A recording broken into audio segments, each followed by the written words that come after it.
ನಮಸ್ಕಾರ ವೀಕ್ಷಕರೇ, ವಿಜಯವಾಹಿನಿ ನ್ಯೂಸ್ಗೆ ಸ್ವಾಗತ. ನಾನು ಸ್ವಾತಿ ಸಾಲ್ಯನ್.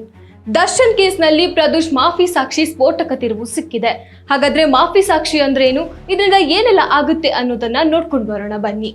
ಇವತ್ತು ನಾವು ರೇಣುಕಾ ಸ್ವಾಮಿ ಕೊಲೆ ಪ್ರಕರಣದ ಅತಿ ದೊಡ್ಡ ಮತ್ತು ರೋಚಕ ತಿರುವಿನ ಬಗ್ಗೆ ಮಾತಾಡ್ತಾ ಇದ್ದೀವಿ. ಹೌದು, ಒಂದೇ ಮಾತಿನಲ್ಲಿ ಹೇಳ್ಬೇಕಂದ್ರೆ ಮಾಫಿ ಸಾಕ್ಷಿ ಎನ್ನುವುದು ಅಪರಾಧದ ಜಾಲವನ್ನ ಭೇದಿಸಲು ಕಾನೂನು ಬಳಸುವ ಒಂದು ಬ್ರಹ್ಮಾಸ್ತ್ರ. ಅಪರಾಧದಲ್ಲಿ ಭಾಗಿಯಾದ ಒಬ್ಬ ವ್ಯಕ್ತಿ ಸರ್ಕಾರದ ಪರವಾಗಿ ಸಾಕ್ಷಿ ಹೇಳುವುದಕ್ಕೆ ಒಪ್ಪಿಕೊಂಡು ತಾನು ಮಾಡಿದ ತಪ್ಪನ್ನ ಒಪ್ಪಿಕೊಳ್ಳುವಂತಹ ಈ ಪ್ರಕ್ರಿಯೆಗೆ ಬದಲಾಗಿ ಆತನಿಗೆ ಶಿಕ್ಷೆಯಿಂದ ವಿನಾಯಿತಿ ಸಿಗುವ ಅವಕಾಶವಿರುತ್ತದೆ.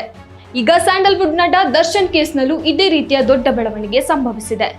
ನಟ ದರ್ಶನ್ ರೇಣುಕಾಸ್ವಾಮಿ ಕೊಲೆ ಕೇಸ್ನಲ್ಲಿ ಪ್ರಮುಖ ಆರೋಪಿಯಾಗಿರುವ ಪ್ರದೋಷ್ ಈಗ ಅಕ್ಷರಶಃ ಕಾನೂನಿನ ಮುಂದೆ ಸಂಪೂರ್ಣ ಸತ್ಯ ಬಾಯ್ಬಿಡಲು ಮುಂದಾಗಿದ್ದಾರೆ. ಹೌದು, ಪ್ರದೋಷ್ ಈಗ ಮಾಫಿ ಸಾಕ್ಷಿಯಾಗಲು ನ್ಯಾಯಾಲಯದ ಮೊರೆ ಹೋಗಿದ್ದಾರೆ.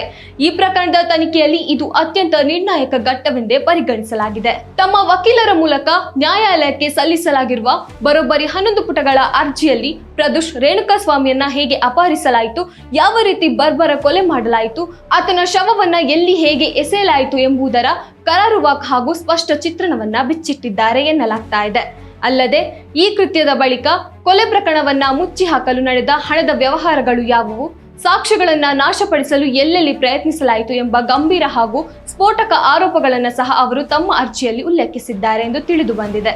ಕಾನೂನು ತಜ್ಞರ ವಲಯದಲ್ಲಿ ಚರ್ಚೆ ಆಗ್ತಿರುವಂತೆ ಪ್ರದೋಷ್ ಅವರ ಈ ಹೆಜ್ಜೆಯು ಕೇವಲ ಒಂದು ತಿರುವಲ್ಲ, ಬದಲಿಗೆ ದರ್ಶನ್ ಸೇರಿದಂತೆ ಈ ಪ್ರಕರಣದಲ್ಲಿರುವ ಇತರ ಪ್ರಮುಖ ಆರೋಪಿಗಳಿಗೆ ಇದು ತೀವ್ರ ಕಾನೂನು ಸಂಕಷ್ಟವನ್ನ ತಂದೊಡ್ಡುವ ಎಲ್ಲ ಸಾಧ್ಯತೆಗಳಿವೆ.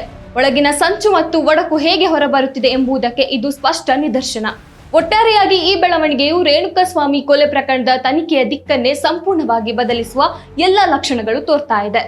ಈ ಕುರಿತು ನ್ಯಾಯಾಲಯದ ಮುಂದಿನ ಆದೇಶವೇನು ಮತ್ತು ದರ್ಶನ್ ಪಾಳಯದಿಂದ ಇದಕ್ಕೆ ಎಂಥ ಪ್ರತಿಕ್ರಿಯೆ ಬರಲಿದೆ ಎಂಬುದನ್ನ ಕಾದು ನೋಡಬೇಕಾಗಿದೆ.